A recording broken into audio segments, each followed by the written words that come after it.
Libya flood disaster that killed thousands was decades in making.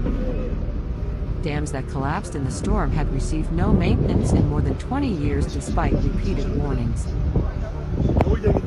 By Jared Malson, Benoit Faucon, and Somerset.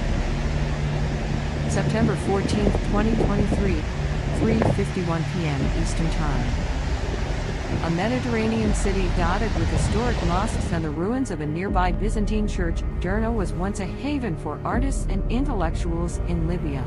Now it is a wasteland after a deadly storm caused floods that broke dams, swept entire buildings out to sea, and killed thousands of people. The natural disaster was decades in the making, a result of years of official neglect of two nearby dams during the authoritarian regime of Muammar Gaddafi, and the political crisis and war since his ouster in the 2011 revolution. The dams, built in the 1970s, hadn't received maintenance work in more than 20 years, Libyan officials said.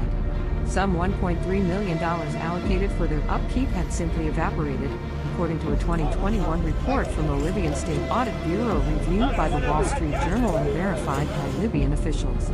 Storm Daniel, which produced record-breaking rainfall in Greece, overwhelmed the dams early on Monday after hitting eastern Libya, unleashing a torrent of water that swamped the nearby port city. The disaster has killed an estimated 6,000 people, with thousands of others missing. Bodies were piling up on the streets and authorities and relatives buried many of the dead in collective graves. Derna's mayor said Wednesday that as many as 20,000 could have died. On Thursday, Libya's public prosecutor arrived in the city to carry out a criminal investigation aimed at holding to account those responsible for not taking steps to avert the collapse of the dams. For many ordinary Libyans, the deadly disaster has become a symbol of misrule in a country divided between two rival governments that have neglected the basic work of maintaining state institutions and services. The area of eastern Libya where local authorities were overwhelmed by the storm is controlled by Khalifa Haftar, a Moscow-backed militia leader, along with an allied government. A separate government recognized by the United Nations controls Tripoli and much of western Libya.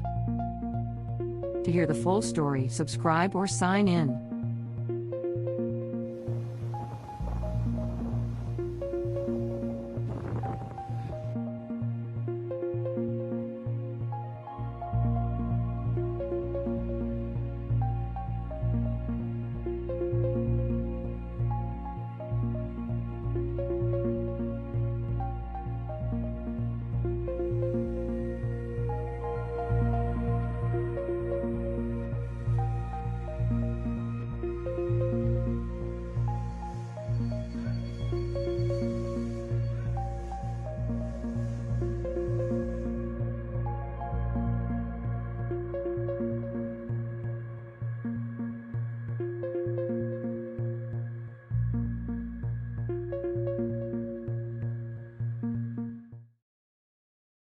The city of Derna in eastern Libya was trying to rebuild after ending its occupation by the Islamic State, and now this. Mediterranean storm Daniel dumped incredible amounts of rain which caused flooding that swept away entire neighborhoods and wrecked homes in multiple coastal towns. In the city of Derna alone, there are more than 2,000 deceased, and we pray for their souls. There are still thousands of people missing in Derna, from 5,000 to 6,000 missing, and this number can increase very significantly. The flooding had rendered Derna inaccessible, with roads and bridges cut off. News of the scale of the disaster only began to come through on Monday, more than 24 hours after the disaster. Footage showed entire residential blocks cut off by water. Dams collapsed in the south of Derna, the first and second dams on Wadi Derna, and caused water to flow into Wadi Derna inside the city. 3 bridges collapsed completely, and water spread inside the neighborhoods. And there are entire neighborhoods that moved to the sea, including their residents. The flooding forced eastern Libya's major oil ports of Ras Lanuf, Zuwaitina, Brega and Esidra to close from Saturday evening. The United Nations said it was following the storm closely and said it would provide urgent relief assistance. We do need to take you over the pond into Europe. They've been devastated by some flooding conditions. Record rain bringing extensive flooding to Greece. They have violent storms that also have impacted Turkey and Bulgaria. So we're talking about roads that have been wiped out and evacuations that have been called.